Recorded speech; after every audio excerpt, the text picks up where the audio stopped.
আসসালামু আলাইকুম, কেমন আছেন সবাই? আশা করি সবাই অনেক ভালো আছেন। আজকে আপনাদের জন্য অসাধারণ একটি রেসিপি নিয়ে আসলাম। আমি এখানে 2টা আম নিয়েছি পাকা দেখে। আমটা কিন্তু অবশ্যই মিষ্টি হতে হবে। এখন আমি আমগুলো হাত দিয়ে চেকিয়ে নিব। আপনারা চাইলে ব্লেন্ডার করে নিতে পারেন।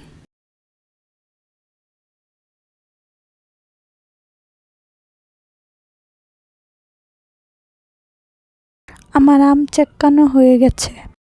তারপরে আমি এখানে চালের গুঁড়ো নিয়েছি 1 কাপ, ময়দা দিয়ে দিলাম 1.5 কাপ। আপনারা চাইলে আটা দিয়েও করতে পারেন। লবণ দিয়ে দিলাম 1 চামচ, বেকিং সোডা দিলাম হাফ, চিনি দিলাম স্বাদ অনুযায়ী। আপনারা যেরকম মিষ্টি পছন্দ করেন সেই অনুযায়ী চিনি দিবেন। আমগুলো দিয়ে কিছুক্ষণ মাখিয়ে নিব।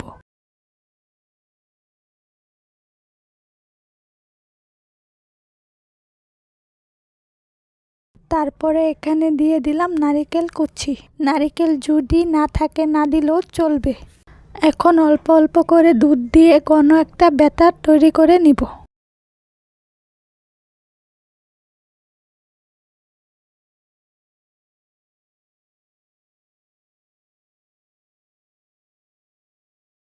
আমার ব্যাটার তৈরি করা হয়ে গেছে। ব্যাটারটা ঠিক এরকমই হবে। এখন আমি কড়াইতে পরিমাণ মতন তেল দিয়ে দিলাম। তেলটা যখন হালকা গরম হয়ে আসবে তখন অল্প অল্প করে তেলে ছেড়ে দিব।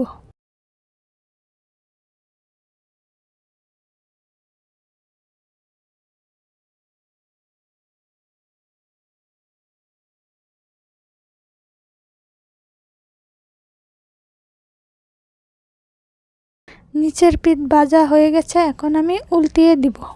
ভিডিওটি কেমন লাগলো কমেন্ট করে জানাই। যদি ভালো লাগে তাহলে চ্যানেলটি সাবস্ক্রাইব করুন, তাহলে নিত্য নতুন ভিডিওগুলো সবার আগে পেয়ে যাবেন।